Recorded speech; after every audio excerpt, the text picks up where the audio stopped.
Welcome to Not Milk Never Milk. Subscribe if you're lactose intolerant.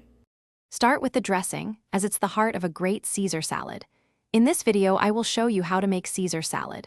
Combine mayonnaise, fresh lemon juice, grated Parmesan, a dash of Worcestershire sauce, and a minced garlic clove in a bowl.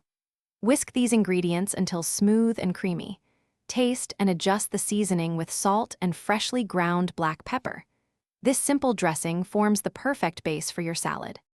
Next, let's prepare some delicious homemade croutons.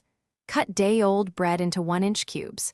Toss them with a tablespoon of olive oil, a pinch of garlic powder, and a sprinkle of salt. Spread the seasoned bread cubes on a baking sheet. Bake them in a preheated oven at 375 degrees Fahrenheit for 10 to 15 minutes, or until they are golden brown and wonderfully crispy. Now for the star of the show, the romaine lettuce.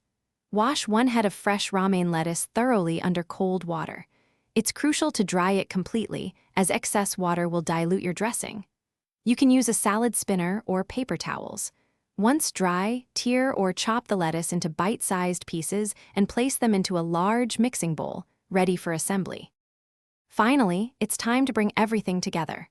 Pour your homemade Caesar dressing over the prepared romaine lettuce in the large bowl. Toss gently but thoroughly, ensuring every leaf is lightly coated. Add your crispy croutons and a generous sprinkle of extra grated Parmesan cheese. Serve immediately to enjoy the freshest, most delicious, easy Caesar salad. Thanks for watching. If this was helpful, leave a like and consider subscribing. See you next time.